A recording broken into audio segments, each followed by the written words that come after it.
चर्चा कार्यक्रम रखा गया, तमाम बड़े नेता की आए थे, क्या कुछ बातें थी? पिछले पार्टी को कैसे मजबूत किया जाए, किस तरह बूथ पे हम लोग बूथ को जीते, हर बूथ पे राष्ट्रीय जनता दल एक नंबर पर है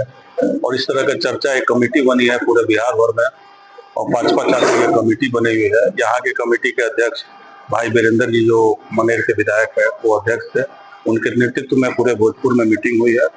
और लोगों कार्यकर्ता को समझाया गया है कि राजद ने 17 साल नीतीश जी के साथ 2 बार टर्म में रही है, उनका काम और लालू जी के जमाने में उनका काम और देश की जो राजनीतिक स्थिति है उसको देखते हुए चर्चा किया है ताकि कार्यकर्ता अपने गांव में अपने लोगों के बीच में चर्चा करके राजद का वोट बढ़ाए, आने वाले समय में तेजस्वी जी की सरकार बनाए और उनको मुख्यमंत्री बनाए। कार्यकर्ताओं के द्वारा भी कुछ कहा गया, मांग रखा गया? कोई मांग नहीं रखा, कार्यकर्ता ने कोई मांग नहीं रखा।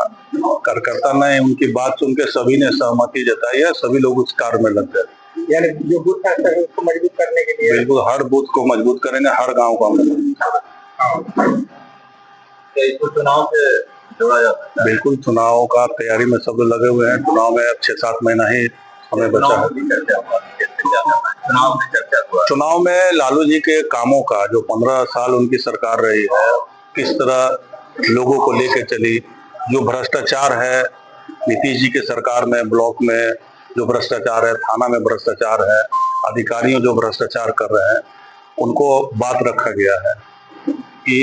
हम लोग के जमाने का अब जमाने में ये अंतर है। पहले एक साधारण कार्यकर्ता कोई ब्लॉक में थाना में इज्जत हुआ करता था, वो नहीं मिलता है। स्मार्ट मीटर है, लोगों को महंगाई बढ़ गई है, बिजली का बिल बढ़ना पड़ता है, इस सारा बातों को बताया गया ताकि चर्चा कर सके और वोट को बढ़ाए। तो यहाँ पर बातें हुई कार्यकर्ताओं के बीच बात जी, तो क्या कार्यकर्ताओं से बोला गया कि जाकर के अपने अपने क्षेत्र में अपने बिल्कुल जा के अपने गाँव में लोगों को बताना है और उनके हर बात को काटना है और अपने ज्ञान को बढ़ाना है, अपने कामों को बढ़ाना है ताकि चर्चा में आप चर्चा कीजिए, क्योंकि लोकतंत्र में एक चर्चा ही है जिसमें हम लोग चर्चा करके अपने बात को रख के लोग को कन्विंस करके अपने ओर आकर्षित कर सकते हैं।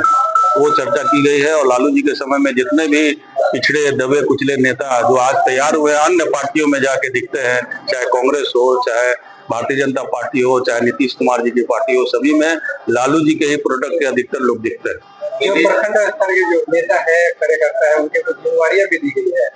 कोई जिम्मेवारी नहीं दी, पार्टी सभी मिलजुल के, सभी कार्यकर्ता मिलजुल के, चुनाव का समय है, पार्टी के अपने कामों को लेके क्षेत्र में, अपने शाहपुर विधानसभा क्षेत्र में जितने काम हुए उस पर चर्चा करने के लिए और वोट बढ़ाने के लिए। जो भी आप लोग जो बैठक हो रही है, मुख्य रूप से 17 महीने का कार्यकाल जो महागठबंधन कर रहा है उसको लेकर क्या बात करें, क्या ये भी मुद्दा यहाँ पर उठा के जाकर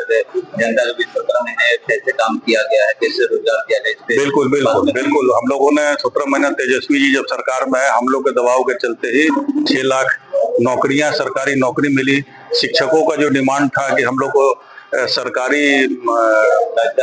स्थाई जो है मान्यता मिले, तो वो भी हम लोगों ने किया है। फिर स्पोर्ट्स में कितने वर्षों से लोगों को नौकरी नहीं मिली थी स्पोर्ट्स कोटा में, वो तेजस्वी जी के ही सरकार में ये चालू हुई। इन सब बातों को लेते हुए और आगे भविष्य में हम लोग सरकार बनेगी तो वृद्धा पेंशन का हम लोग, विकलांगता पेंशन है उसको हम लोग करेंगे, बिजली बिल सस्ता करेंगे, सिलेंडर का दाम सस्ता करेंगे, इन सब बातों को लेके अपने गांव तक पहुंचाएंगे। जो आपके कार्यकर्ता है वो डोर टू डोर जाके जो बताएंगे महिलाओं को और तमाम लोगों को, या चौपाल लगा कर ये सब बताएं? जैसे चौपाल लगाना है चौपाल लगाए, दुकान पे जो मेला लगता है उसमें अपना बताए, वहाँ बहस करें पिछले 10 सालों में और इस 10 सालों में कामों में कितना अंतर है, वो बहस करें और देश की क्या हालत है। अभी नरेंद्र मोदी जी ने पाकिस्तान पे जो हमला हुआ, देश के लोग तैयार थे, उनका क्या मीडिया में दुष्प्रचार किया गया, क्या स्थिति रही, इस सब पे चर्चा हो।